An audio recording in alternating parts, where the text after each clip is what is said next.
Cool. Right here, top of the hour, we're going to go ahead and get kicked off. We're going to talk about this thing called Security Information and Event Management, or SIEM. We're going to talk about why we at OnCall have now decided to incorporate a SIEM solution into all of our management going forward.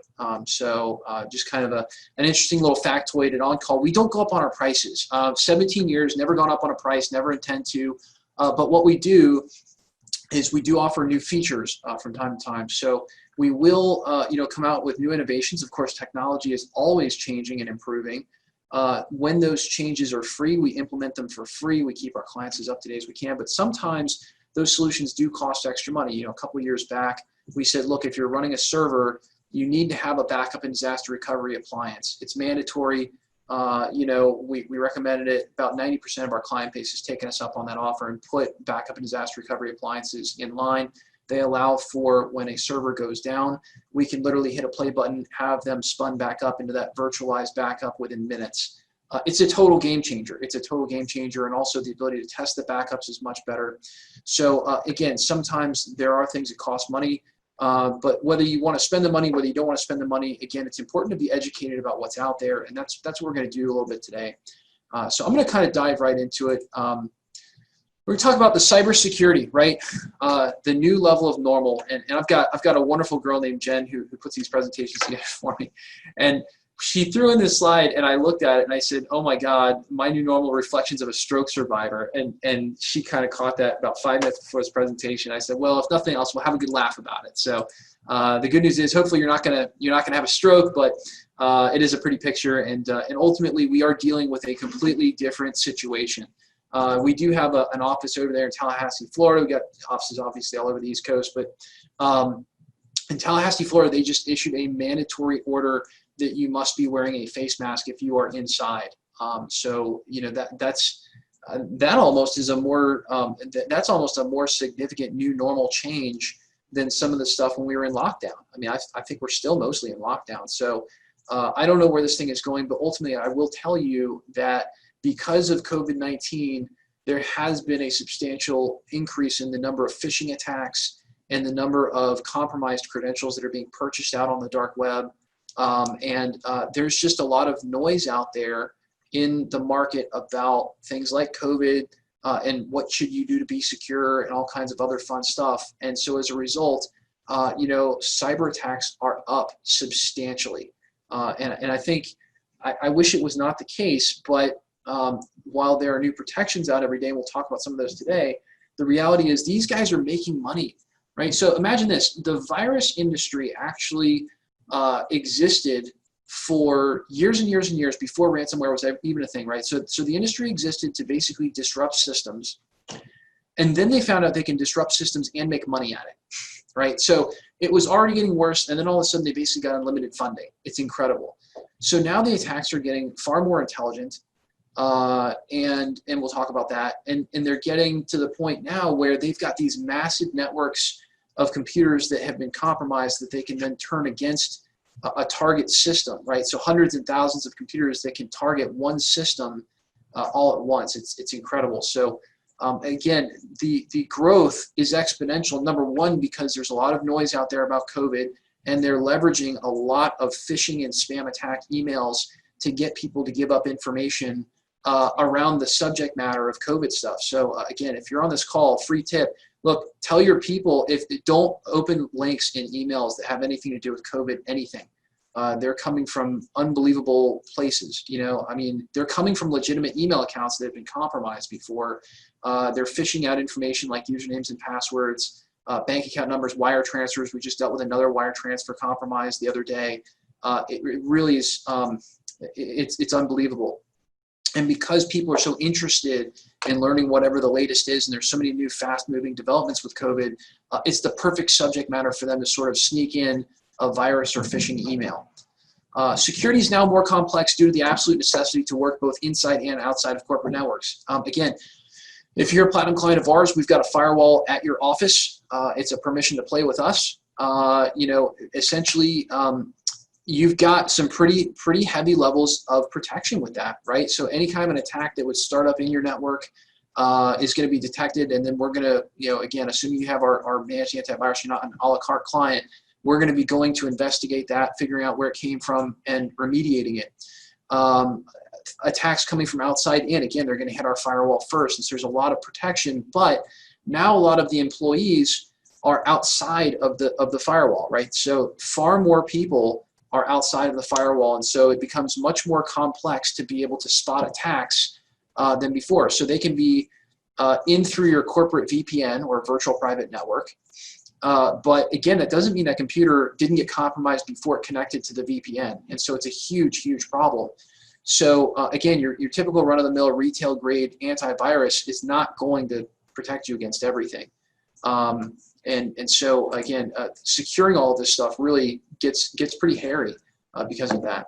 Advanced persistent threats are well funded. Okay, so we're talking about enemy states like China, North Korea, Russia, who are actively using their militaries and cybersecurity arms. By the way, in case you're wondering, America does this too. All right, let's not BS about it. America does this as well. We probably have the most well-defined one of them. They're highly funded. They're highly skilled. Again, they're making money off ransomware, millions of dollars at a time. They evade security defenses, and they infiltrate 76% of small to medium-sized businesses. Okay, if you have under 500 people in your company, there's basically a 76% chance that some account of yours got compromised last year, whether it's an email account, a Microsoft Office account, your actual computer network account, Dropbox account, LinkedIn, Facebook, something got compromised. And once they get in, what's very interesting is they kind of hang out there, right? They're gathering information. Again, despite the investment of antivirus firewall preventions, adversaries continuously are demonstrating that yesterday's security stack is no match for today's attack tactics and techniques. And you've heard me say on previous webinars that if you have the right password and you have the right username, no defense in the world is going to help you. And that's a lot of what SIEM is all about, and we'll be kind of talking some more about that too. So ultimately, again, these attacks are getting more sophisticated, okay? They're not trying to brute force anymore. Now they can buy the credentials right off the dark web. You can go to, I forget what it's called, dark ID or something like that, .com, and there's literally auction systems going. It's like $8 for a credit card number. It's like $12 for a social security number. And these are not high dollar items to purchase. And so, again, the idea is they've got control over a large amount of computers that they've compromised with a virus somewhere. They can use all of those different IPs to attack you and come from different domains, different email accounts they've compromised. It's an attack from multiple angles. They call it an advanced persistent threat because they persist. They find a target that they think is soft or that they have some little bit of information on, and then they just keep attacking it over and over and over again. Examples of attacks include email account breaches, network breaches. There are many methods, including email phishing attacks, purchasing compromised passwords on the dark web, and poor security practices. Okay, literally just having remote desktop open to the outside world. Networks are not simple to secure. We are one of the best people nationwide when it comes to cybersecurity and compliance, managed IT services, etc. But again, sloppy practices are a big part of it. But another big part of it is just simply not having the proper security in place. And I think that that's very critical. So again, that they sort of, once they can get one sort of foot in the door, they can kick that door wide open very, very quickly. So the current minimum recommended cybersecurity measures for small business as of really just a couple of weeks ago, right? Had to have a firewall in place, had to have antivirus, had to have a secure wireless network, and any kind of location-based multi-factor authentication for cloud services. So if you have a Google account or a Microsoft Office account, it'll do that thing where it sends you a text message to verify that you're doing what you're supposed to, that you are who you say you are, and it'll verify against your cell phone. Those are pretty common for cloud-based solutions. But again, the firewall, antivirus, secure wireless networks, location-based multi-factor authentication, those are all things that you would always get with us, one way or another. And by the way, again, looking at Stanford University is just one small example. They run a cybersecurity fitness program. This is what they were recommending up until just a few weeks ago. Okay. And of course, physical access restriction, that's the big one, right? So, you can't get at my network unless you're physically inside of the office. That was the great barrier for a lot of networks. But now we're all working out of the office, and so that situation is changing. So physical access restriction is a big one. We can't really guarantee that anymore. Again, you have to be able to work from anywhere. That's the mantra right now. And so why is this not good enough? Number one, users are not exclusively operating out of the office anymore. Again, I don't think that's going to change. I'll tell you, even in our company, we've decided that with the right security in place, our people are actually more effective working from home in about 2/3 of cases. Now, I will tell you that I'm probably a little bit more organized than some smaller businesses. I can tell you exactly how many minutes of utilized time one of my employees has working with a client. I can tell you exactly, really pretty much every statistic about the utilization of one of our team members in every department. We pay big dollars to be able to do that through some of our systems. If you're not, sort of that well organized, you obviously have some other either gut feeling or ability to know whether your people are doing their job or not. Ultimately, I think a lot of people are doing this. I just talked to an attorney the other day, and they were explaining to me that they were staunchly against work from home until they had and were forced to do it. They got a couple of larger monitors. We had a nice setup for them. 2 months later, he's like, man, I am billing my best year yet. I work more hours because there's no travel time, which is, in his case, he bills by the hour, so that's good. And ultimately, there are a lot of people who are truly finding it to be more effective. There's some positions they couldn't do work from home. Things where you have to be physically moving something or doing something. Those are never going to go away. But ultimately, again, it's not going to change. You're always going to have users that are going to want to work from home at this point. Also, viruses have always been able to get in if you let them in. So this is something that a lot of people don't understand. If a virus knocks on your door and you get one of those little administrator prompts that says, do you want to allow this program to run? And it happens to be a virus, you're allowing that virus to run. That's never changed. No antivirus in the world is going to be 100% foolproof if you give administrator permission to that program, and that's what that prompt is doing. The only defense against that is something that we have called dark web monitoring, which is to be aware that your credentials may have been compromised and for sale out there on the internet. It's the only solution up until now that we've really known about that could be anything close to proactive against an attack. I highly recommend it. You guys have seen the webinars before on that. If you don't have it, I think you should get it. Again, it's such a minimal expense to stay secure and protect accounts from being compromised. Again, one little wire transfer from a title company the other day, and thank God they weren't a client of ours. They were calling us for help. They were calling us. And they had a $56,000 wire transfer. It was not that expensive of a house, relatively speaking. And someone was really putting a good chunk of their life savings into this house, and it was gone. And of course the title company's calling me to find out, if are they on the hook for the liability? And I won't disclose out of respect for our non-disclosure agreement what happened there. But look, somebody let them in. So that's an issue too. And of course, advanced persistent phishing email campaigns and cloud data harvesting allow hackers to mount scale attacks from different angles, making it virtually impossible to block an attack that uses partially valid information. And this is the key, right? Half your information is out there on public record, your email address. They can come up with about 15 different variations of any username and probably figure out your email address, probably figure out your first and last name, and just with that information alone, they can probably find you on Facebook and start learning about personal information. And guys, they'll socially engineer right backwards, right into your network. It's just not like it was before. And now they've actually got kind of some artificial intelligence that they can use to really do that. Things like the Amazon facial recognition, things like Facebook's facial recognition. It's really, really wild stuff. And look, the good guys got it and the bad guys got it. It's the unfortunate part of technology. Attackers are rarely attacking immediately. And this is the big change, guys. They're sitting in client networks for 6 months to a year at a time, waiting for somebody to talk about something that's worth money. Sometimes that's a wire transfer or a payment. Sometimes it's credit card information. Sometimes it's ACH information. Sometimes it's social security numbers. They are essentially just sitting there, and once they log in the first time undetected, right now, again, without a SIEM solution in place, there's no way to know that they've compromised your account out there in Office 365. They just log in like you do, and Microsoft doesn't really make any kind of big fuss about what IP address they come from. So it's a major situation that, again, they're not necessarily attacking you on day one. They may gather enough information and logins that you're emailing back and forth to your coworkers to be able to actually just hit everybody. They'll eventually get to an administrator credential at some point. So they're being far more strategic than they used to be. They're sitting and waiting and watching. So let's talk about SIEM, right? Let's talk about what do we do about all this. SIEM software, or security information and event monitoring software, works by collecting logs, log data. So every device on your network, every computer, every server, every firewall, they all have logs. And all those logs log events that happen, every event that happens, in fact. And it's generated by host systems, security devices, applications, throughout an organization's infrastructure. And what they do is they collate it on a centralized platform. Now, we have a form of monitoring in our system, and this is the big difference maker.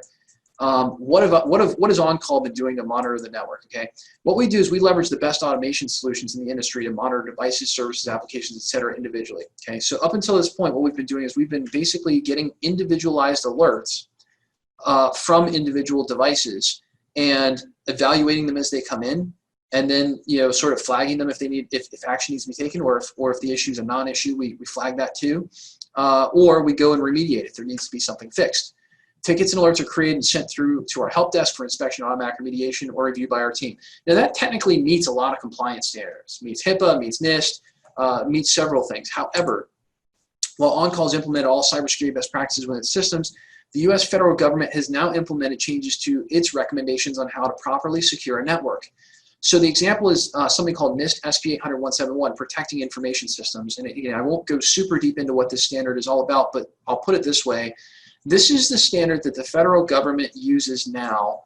If you are a Department of Defense contractor, which is not a big deal, all right, there's 700,000 of them out there, excuse me, 70,000 of them out there. And basically, if you are doing business with the government is sending you their information, right, could just be nothing more than an invoice. They say you must have all of these baseline minimums in place to protect your information system, because otherwise you probably are going to get compromised. And the neat thing is we do a lot of consulting with DoD contractors, and we've come to the understanding that what they are recommending is not overkill. Okay, so for a DoD contractor, it's actually law. For everyone else doing business with the federal government, this is basically a stated recommendation that will soon become law. And by the way, private companies are adopting this as the baseline standard for cybersecurity. So to understand, again, one more time, there's what we've been doing, which again, up until this point has been adequate, but now there's a transition happening. And the transition is that because security threats keep increasing, we need another layer of help. And the best way that I can possibly figure out, using my good friend Mario here, to understand what we have been doing, which has been acceptable, to what we are moving to, which we think is now mandatory, is this. It's like looking at what's going on inside of a client's network in 2D versus 3D. It's like 8-bit versus 32-bit. It is a huge leap forward in what you can see. An event on its own is no longer enough to raise a flag, okay? Because there could be people who are elevating their permissions to administrator on a routine basis, no big deal. Again, example, a user logs in and elevates another user to an administrator level account, okay? No big deal. SIEM allows for the correlation of events, okay? So now we can see that, okay, somebody was raised on a server from a regular user to an administrator, and all of a sudden an email account was added to this account, and all of a sudden there are a lot of attachments going out of that email that seem to be critical company infrastructure or financial data, or we're seeing that a whole bunch of files are starting to get encrypted at one time, but we get that alert in real time, and that correlates with that same account that was elevated to administrator. And so what it allows for us to do is it actually allows for us to aggregate all of the logs across all of the devices and be able to put together a three-dimensional picture of what's really going on inside of the network in real time. And it's so huge because the time to react to one event, it can be fast, but if one event is something that can easily just be sort of passed over as no big deal, okay, IT admin's doing something with a user, they need to elevate them temporarily to install something, and that's it, that's all we're looking at. The other three events that happen right next to it, because they're happening on different devices, don't necessarily get sort of correlated. So SIEM uses some intelligence and also a real security operations center. So in other words, a whole team of people monitoring just the logs and events in real time to actually see that there's a problem going on or an odd pattern of events. And this is another neat thing, is it uses machine learning to be able to find out what's normal and what's not. So because today's attacks are executed using valid credentials without warning, the only defense is to know what is going on in your network in real time and from where. So again, what's critical here is a lot of times, these viruses already are in your system using a valid login and password that they've either purchased off of the dark web, or they're using it from some other source that has allowed them to get a working login and password. So all we can really do is have real-time eyes on what's going on the network and be actively alerted when events begin to sort of correlate into something that's unusual. And that's what a SIEM solution truly allows us to do. Now, we've taken it up a notch, which is that our SIEM is paired with a third-party SOC, or a security operations center. That is basically a whole bunch of nerds sitting behind a whole bunch of computer screens that actually look at what the machine learning says you should look at across the screen. So think about it like this. There are millions of lines of log files generated on even a small network on a daily and weekly basis. Those logs are all aggregated. The ones that are relevant to someone hacking into your system are sort of put together. We can see them coming together across multiple devices at one time. The Security Operations Center does two very important things. Number one, it's a professional set of eyes, even for us, that allows us to see what's going on. And again, we may see an individual event, react to it, but again, this is across all devices, all at the same time, in real time. Really incredible technology. And it also allows for us to be able to use the SIEM software to actually isolate down a PC that's under attack. So this is the big one that we've got that I don't really know who else has this, but it's very hard to find. We can actually, from the cloud, isolate a machine that is being attacked and shut it down. It's really incredible. If you can shut down the threat as it's happening, you can stop other machines from being infected. You can stop a ransomware attack in real time. It's absolutely incredible. By the way, this is now what's recommended by the federal government. Okay, it's a standing recommendation. And in fact, if you're doing business with many departments of the government, it's actually in fact a law. They make you sign a contract that says that you're complying with something called NIST SP 800-171. Number one thing that it does is it gives us actionable intelligence, right? So we can see all the error messages in the world, and I've got some brilliant people working for me, but I'll tell you, unless there's something that you can take action on, you're not going to have the right response some of the time, right? There's always a margin of error. And so what this allows for is to very close to eliminate the margin of error, because you're using actionable intelligence that is coming from multiple machines all seeing the same thing on the network. It's really, really powerful. Again, like I said, 2D versus 3D. It's like putting on a pair of glasses and being able to see what's important in the words. Also want to talk a little note about advanced email protection. Advanced email protection is another service that we offer. It's not terribly expensive, but a lot of these threats are coming in from email. You can't stop your users from clicking on bad things. Can't do it. The only thing that you can do is you can put something in front of the email that makes it not go into their mailbox where they could click on it if it's bad. If you'd like to learn more about our advanced email protection service, please reach out to me. I'll give you some contact information at the end here, and I'll teach you all about that. But again, it's a separate solution from what we're talking about today. But I think it's almost maybe equally as important. Again, let's make it simple, right? Let's break it down. Let's actually, how do I understand this? Step one. Number one, we collect data from all the sources on your network devices, servers, PCs, domain controllers, more. Step two, we normalize and aggregate it. So our machine learning is going to actually look at everything that's going on. We're going to figure out what's normal on your network and what's not over the first week to 3 weeks of our system being in place. Step three is we're going to analyze the data, discover and detect threats. Again, our Security Operations Center does that part of it. So we're going to actually be looking at everything and saying, this is real, this is not. Step four is a pinpoint security breach. We're going to pinpoint security breaches, enable organizations to investigate alerts, and the other thing that we're going to be able to do is isolate the threat. Okay, keep the bad stuff away from it and figure out how it got in, have a complete path on how it got in. So again, it allows us to be much, much more efficient in the way that we sort of fight crime, if you will, but most importantly, it also allows us to bypass all of the normal noise that we're seeing when things are fairly normal to the network. Okay, so again, 4 easy steps. Makes things a little bit easier to understand. Talking about the SIEM process itself, number one, we have data collection agents that go on all of the devices.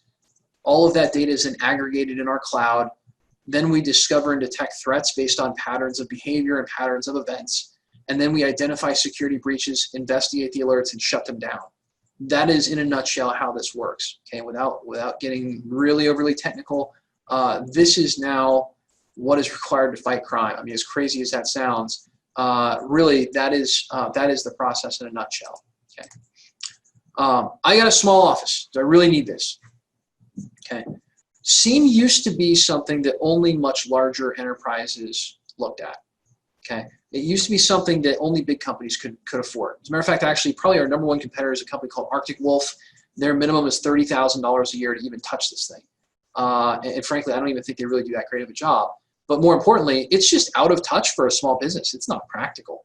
And so the game-changing technology really came when somebody created a SIEM agent that could be run from the cloud. In other words, we can run it in our data center, and there's no physical piece of hardware that you guys need on your smaller networks to make it work. And we still get all of the advantages of an on-premise enterprise SIEM. So #1, expense, right? I mean, at the end of the day, if it's not even close to affordable for a small business, the answer is it doesn't matter if you need it or not. If you can't afford it, then you can't have it. But some of the game-changing technology has come that we can now do it without physical devices in the network. We can do it all from the cloud, and it's really, really incredible. The second thing is that we have arranged a relationship with a company called Rocket Cyber. They're super awesome, and we're huge fans of them. We saw their enterprise solution. We were like, oh my God, how can we get this to our client base? This is definitely the solution we want to use, but you guys got to find a way for this to be affordable for the small business. And so we negotiated a very, very special deal for our client base. Fortunately, we've got a very large one. And frankly, it's a dollars and cents thing. We figure out how to make it make sense for smaller businesses. They use artificial intelligence, okay, to be able to use machine learning and artificial intelligence to identify these threats. That is not cheap technology to develop, guys. It's not. It's very expensive. It requires a lot of computing power. But again, these folks have found a way to make it happen.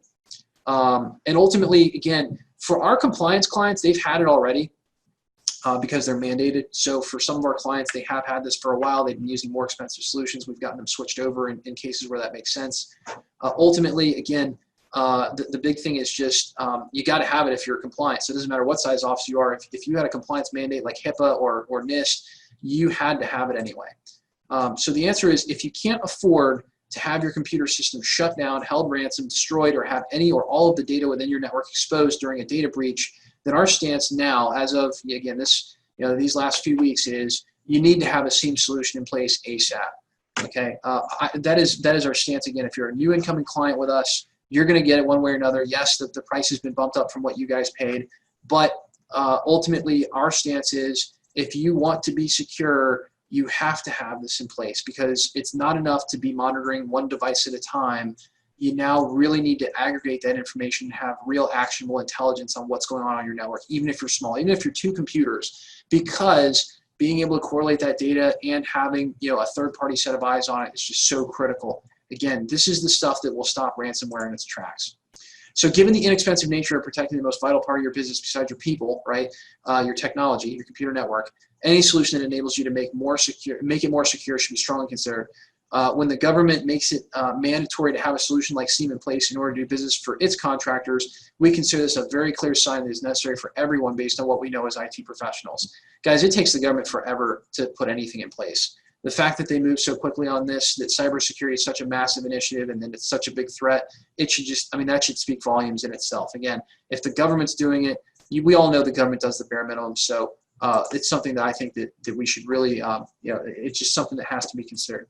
So here's a big question. How much does it cost? Okay, again, if you're an existing platinum client with us and you've had an agreement in for a while, we charge $10 per computer per month. We charge $50 per server or firewall per month as well. Okay, so again, honestly, what we're doing is we are just simply passing along our cost in an effort to try to secure our client base as well as we can. Again, we have a policy that we don't ever make any kind of an upsell mandatory for a current client out of respect and out of loyalty for the relationship. But I also, again, put on these webinars so that you can understand what we strongly, strongly, strongly recommend. So again, $10 per computer per month, $50 per server per firewall. Okay, here's the deal. I got some bonuses for you guys, all right? So as always, when you stay to the end, I always try to really just I try to heap value onto it to make it worth your while. As our way of saying thank you for taking the time to be on this webinar, we are offering 2 free months of SIEM solution to anyone who signs up by the end of this week. Okay, I'll eat the costs. I'll eat the cost just to make you more secure if it's a move that you agree with me that we ought to make. and believe me, I think you ought to make it. If you're on this, I know I got a lot of people on here, but if you're on this webinar, I absolutely feel that I feel so strongly about it that as soon as we made the call from an executive standpoint that it needed to be implemented, we said, look, we got to make it happen. It's just that simple. Okay, double bonus. We're also offering 2 free months of our advanced email protection and archiving service. This is the stuff that is essentially antivirus for your email before it ever hits your email box. It will eliminate the malicious URL or rewrites. You know, when you click on UPS and it turns out to be a virus, it eliminates all of that stuff.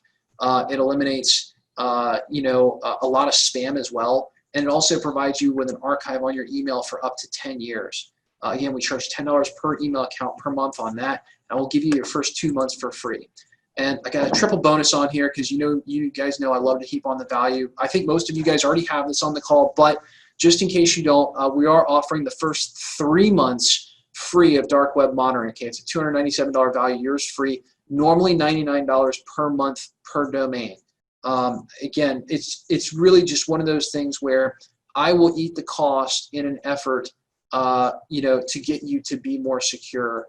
It's just something that I think is an investment in my own clients that I think we should be making. And ultimately, you know, look, we're all small businesses here to some degree. So, you know, I'm just trying to sort of do my part. I can't do anything about the bad guys and the nasty stuff that they're doing.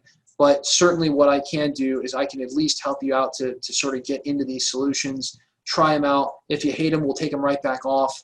But again, I feel very strongly that having been through multiple ransomware attacks and frankly being, you know, someone who is called in to help mitigate ransomware attacks on a regular basis outside of our own client base, it's a nightmare, guys. It's just like the worst thing that can ever happen to your business. So if there's anything that I can do to prevent that from happening to you guys, you know, my loyal audience, I want to do it. So again, let me know how I can help.